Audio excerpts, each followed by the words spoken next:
Today on the Everything 80s podcast, it's Hulk Hogan's Rock and Wrestling. And what you gonna do when Hulkamania and the largest arms in the world run wild on you?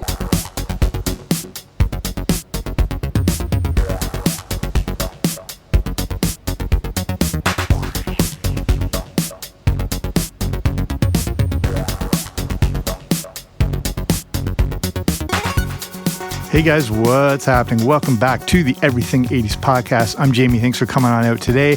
And we're looking at not just the cartoon of Hulk Hogan's Rock and Wrestling, but the rise of the WWF in the 80s and specifically Hulk Hogan and Hulkamania and how this all ties together. In case if this is all new to you, Hulk Hogan's Rock and Wrestling was a Saturday morning cartoon produced by Dick Animation that featured popular WWF characters such as Hulk Hogan, Roddy Piper. It aired on CBS and ran from September 1985 to October 1986 with 2 seasons and 26 episodes. So we'll look into all this. Before we start, though, if you haven't already, subscribe wherever you find your podcasts. I should be there.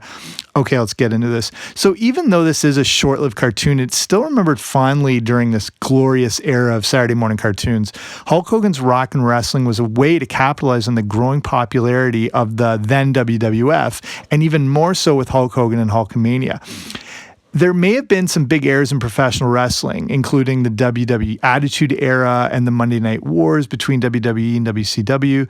Some say, though, nothing can touch the popularity of pro wrestling in the mid-'80s, and what was once a small regional territory niche interest became mainstream and one of the hottest things going. The WWE and Titan Industries that controlled it probably thought they had reached their pinnacle at this point in the 80s. Like, they had no idea where this thing was going to go. But probably to them, they thought they must, have to strike while the iron is hot, and they put out as much content as possible. And this included a Saturday morning cartoon. So what brought the WWF into the mainstream? So this topic, pro wrestling in general is a whole podcast of itself, and there's hundreds out there. So here's the basics or the quick rundown of what brought the WWF from small regional territory and into a household name. So in the 70s, North America was basically divided up into 30 or so wrestling territories, such as ones like Mid-South Wrestling or Stampede Wrestling here in Canada with the Hart family. And then there was the Worldwide Wrestling Federation, or WWWF, out of the New York area run by Vince McMahon Sr. His son, Vincent Kennedy McMahon, eventually took over his father's promotion and changed the name to the World Wrestling Federation. In those days, wrestlers acted like independent freelancers, and they would go from territory to territory, taking on the local heroes. And this allowed for them to not wear out their welcome and gain more national exposure. One notable of this time, who was one of the main proponents of all this, was Andre the Giant. He would act like an attraction in every territory he went. Since he didn't remain based in one, it was a big deal when he would show up in another area, as it would only be for a short time, and you might not even see him again for another year. There was no national cable syndication. There's no internet. There was no way to see these people unless they physically showed up in your town. Another guy that would do this was Terry Bollea, who went by various names as Terry Boulder and Sterling Gold. He had a different look than other wrestlers with his golden blonde hair, giant physique, and tan skin, and he caught the eye of Vince McMahon Jr. McMahon knew he had something special with Bollea and brought him on board while also picking up some well-established characters from other territories. He knew he had a better product than the other small territories, and he wanted to take all of them on by going national. He started to secure TV rights and the very early process of distributing his program, which infuriated the other territory owners. This was just seen as blasphemy. You do not encroach on the other territories. But it worked. McMahon had taken the now named Hulk Hogan and shaped him to become a massive attraction, and he was now getting mainstream attention. And this leads us to the rock and wrestling connection. And if you grew up in the 80s, or if you were older in the early 80s, you probably remember this very well. A new upstart television network called MTV had come out in the early 80s and was now becoming a pop phenomenon. It was changing the way we consumed music. It had launched new artists like Madonna, and it was now part of the public consciousness. And I have a whole episode on the history of MTV you should go back and check out. It's a good one. McMahon saw this new evolution in music as the perfect way to showcase his wrestling product, and the mix of rock and wrestling appeared to be the perfect marriage of music, action, and entertainment. Crossover work started to be done, most notably involving Cyndi Lauper. Her video for Girls Just Wanna Have Fun featured WWF manager Captain Lou Albano, and Lauper would be an asset in giving the WWF more exposure and let them appear in front of a whole new audience. This would also lead to some other cross-promotional events, most notably the Brawl to End It All, which took place on July 23rd, 1984. This was a WWF event that was broadcast live on MTV, and the theme of the event was taken from the fictional storyline of the Girls Just Want to Have Fun music video. In the video, Captain Lou is an overly protective figure, and the story continues into quote-unquote real life, where his sexism annoyed Lauper to no end. The focus on the event would have WWF women's wrestler Wendy Richter represent Lauper, who would take on the fabulous Moolah, who was managed by Captain Lou. The event would also feature other WWF wrestlers, exposing them to an audience that had never seen them before. But only the final match was going to be broadcast on MTV. But the whole thing worked. The Brawl to End It All was a massive hit and scored a 9.0 rating, making it the most watched show in MTV history. So now they got to keep this momentum going. And Vince McMahon is like the modern day P.T. Barnum of Barnum and Bailey's circus, and he's a master promoter and marketer. Thanks to the success of the Brawl to End It All, another event was developed called the War to Settle the Score. The whole WWF MTV connection was now officially called the Rock and Wrestling Connection, and the War to Settle the Score would carry the momentum of the first event. This time, Captain Lou and Lauper had reconciled, and during an event, they were both attacked by Rowdy Roddy Piper, who would be thwarted by the newly growing stalwart of the WWF, Hulk Hogan. This would lead to Hogan facing Piper for the WWF Championship at the live event that took place at Madison Square Garden on February 18th, 1985. The card featured many other matches, but Hogan versus Piper would be the one that aired live on MTV, and the whole country got their first real look at Hulk Hogan. Hogan would win by disqualification, as the match was interfered with by Cowboy Bob Orton and Paul Mr. Wonderful Orndorff. If you're a WWF fan, you can see where this is going. Sitting at ringside, and who would help Hogan at the end of the match was TV celebrity Mr. T. This would set up and lead to the biggest event in pro wrestling history, WrestleMania 1. Built on the back of the War to Settle the Score, WrestleMania 1 was the most ambitious event in pro wrestling history. It would combine wrestling, music, and celebrities in a giant culmination held in Madison Square Garden on March 31st, 1985. The focus of the event would involve Mr. T and Hulk Hogan taking on Orton and Orndorff. This was the biggest gamble of Vince McMahon's career, and he threw everything he had into it, including an apparent second mortgage on his home that his wife was not aware of. It would also take advantage of a new technology called closed-circuit television, which means that people would watch the event live in a theater in their own city. It's funny to look back on this, but this was revolutionary at the time. And me personally, I would have given my life to go. But not only was I a bit too young, but closed circuit was crazy expensive. And if you're under 30, you probably have to ask your parents what closed circuit is. Basically, man invented fire, the wheel, and then closed circuit. That's how old that is. So WrestleMania 1 featured celebrities such as Muhammad Ali, Liberace, and of course, Cyndi Lauper. This was basically throwing all your eggs into one basket, and it worked big time. The event was seen as a huge success, and around 1 million people watched it on closed circuit around the country. The event also propelled Hulk Hogan to even loftier heights. So how are they going to capitalize on this increase in popularity that he and the WWF had found themselves in? So this, means heading to Saturday morning cartoons. Not surprisingly, with an industry built on larger-than-life superheroes, the main audience for Hulk Hogan and the WWF were kids like me. This is when wrestling was still real to all of us, and we treated it almost like sports. This is years before the steroid scandal would hit. That you might have to look that one up if you're not familiar with it. But Hulk Hogan was this real superstar, and it was blurring this line between what was sports entertainment and what was sports. And the fact he appeared on the cover of Sports Illustrated, and I remember this at the time, I don't know if you do, if you're a wrestling fan, newspapers would actually print results of wrestling shows in the sports section like it was an actual event. Hulkamania was running wild. And the name Hulkamania was given by recently just passed away WWF announcer Howard Finkel, noting it was like Beatlemania. So, Hulkamania now is, and also that's why they named it WrestleMania, because of Beatlemania. So Hulkamania is going crazy all over the country. Children are encouraged to say their prayers and take their vitamins, which I continue to do to this day. The WWF decided to keep this kids-friendly approach by putting together a cartoon show that would air on Saturday mornings, also known as the Holy Grail of kids programming. It would be called Hulk Hogan's Rock and Wrestling, which would connect to the Rock and Wrestling Connection that had boosted their popularity in conjunction with MTV.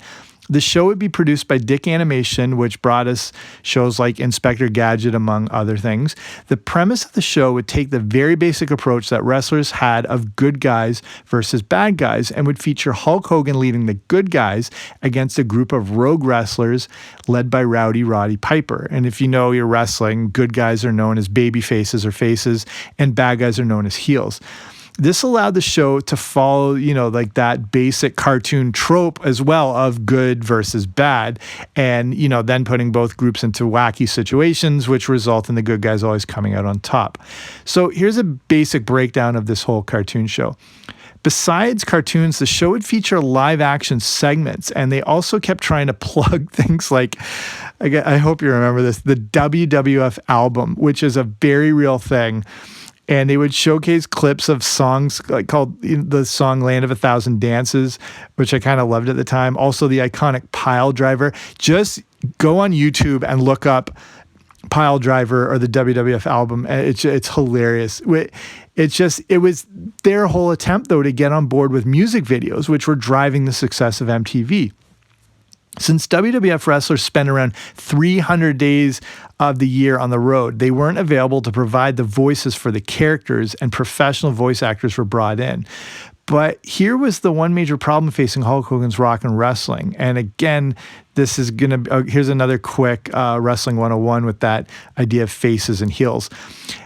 So again, good guys are known as baby faces, bad guys are heels. From time to time, a good guy could turn heel while a bad guy could turn face, and this is how they would keep storylines going. The plan with Hulk Hogan's Rock and Wrestling was that the cartoon would try to follow the storylines that were happening in the real-life WWF. The problem was the production time for each episode took so long, they had no way of staying up to date, which was causing some crossover issues. The biggest example of this is how Rowdy Roddy Piper was the main bad guy, and when the show debuted in the WWF, it ended up turning face, good guy. Same thing for Andre the Giant, who's one of the main good guys in the cartoon and in real life when it started, but he would end up turning heel not long after. But, again, whatever, we were pretty dumb kids, so we didn't really notice.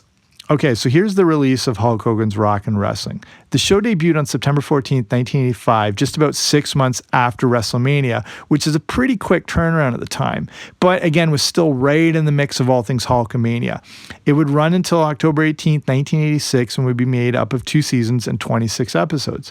Some notable voice actors that were featured in the show included comedian Brad Garrett from Everyone Loves Raymond, who voiced Hulk Hogan, and did a good job at it too, I would say. Ron Gans, the voice of Eeyore on Winnie the Pooh, voiced Nikolai Volkov, and James Avery, who is, of course, Uncle Phil from The Fresh Prince of Bel-Air, and Shredder from Teenage Mutant Ninja Turtles, voiced the Junkyard Dog. Here's a breakdown of the characters on the show. So the good guys featured Hulk Hogan, Junkyard Dog, Captain Lou, Jimmy Superfly Snuka, Andre the Giant, Wendy Richter, Hillbilly Jim, and Tito Santana. The bad guys featured Rowdy Roddy Piper, the Iron Sheik, Nikolai Volkov, Bobby the Brain Heenan, the Fabulous Moolah, Big John Studd, and Mr. Fuji. And again, if you know wrestling, more than half of these people have passed away. I think actually almost 2/3 of them. How did this show go over? So it was safe to say that this show was a fairly big hit. as the WWF was starting to hit its stride and Hulkamania was absolutely massive. It's also notable the success was hard to come by in the cartoon world, as we're entering now into the golden age of kids' cartoons in 1985-86. So to last for 2 seasons and 26 episodes was nothing to sneeze at, especially when you're going up against Transformers, G.I. Joe, My Little Pony, everything like that. The Mr.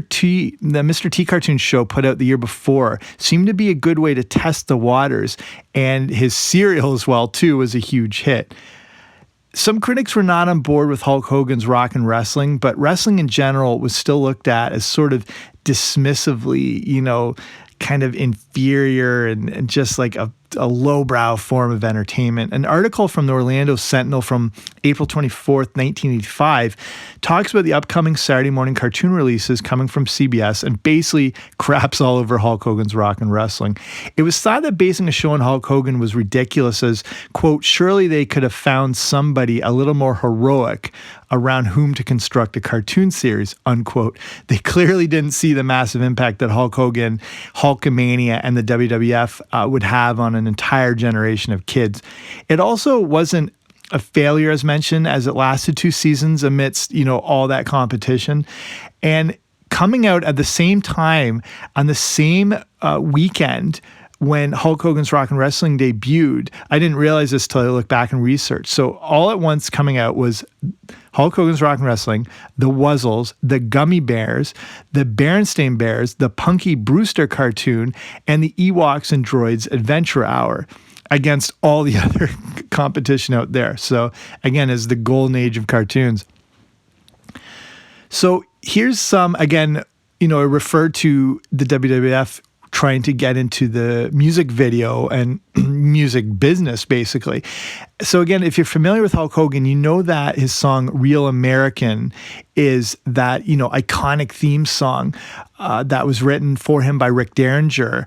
Before that, he would come to the ring to Eye of the Tiger, because wrestlers back then never came to the ring with theme songs or anything like that. He was one of the first to do it. And again, that angered a lot of people, again, like the purists and traditionalists. So for a short while, Eye of the Tiger was used for the theme for Hulk Hogan's Rock and Wrestling, but they then came up with what was called Hulk Hogan's theme and was written by Jim Steinman. He's produced music like Batter to Hell, Total Eclipse of the Heart, and for artists like Barry Manilow and Celine Dion, so who better to make music for Hulk Hogan? Hulk Hogan's theme definitely has a bit of that rocky vibe to it, but did its job pretty well. Steinman would later rework this theme into a song for Bonnie Tyler called Ravishing that was in no way related to Rick Rude, again, if you know your wrestling. So we'll start winding it down here.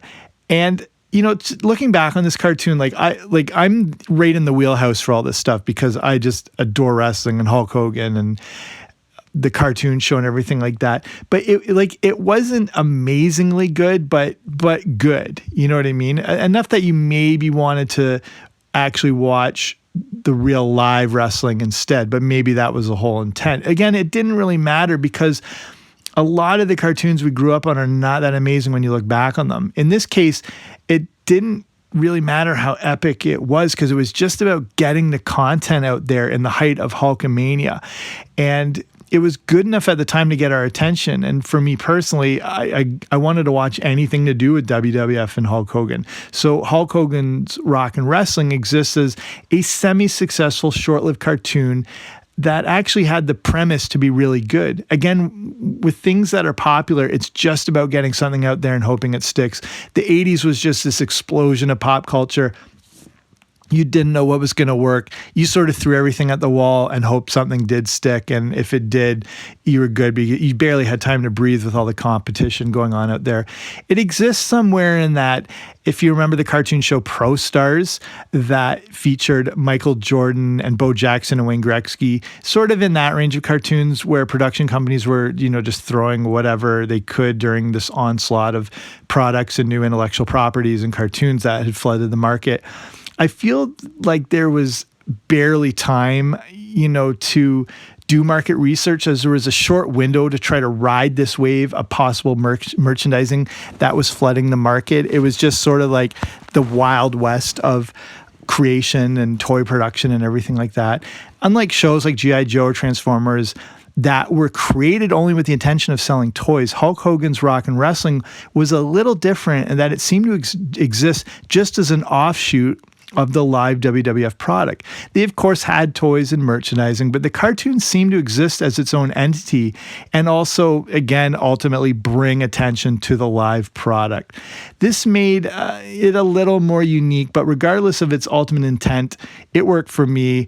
Maybe it worked for you. Again, if you're listening to this episode and sort of reliving it, it probably strikes a bit of a chord with you, or, you might be hearing this all for the first time. But I'll finish it up here. I appreciate you taking the time to listen to this episode. I know there's a ton of podcasts out there, so the fact you're listening to this one means a lot. I'll be back very soon with a new episode, so don't you dare miss it. Bye.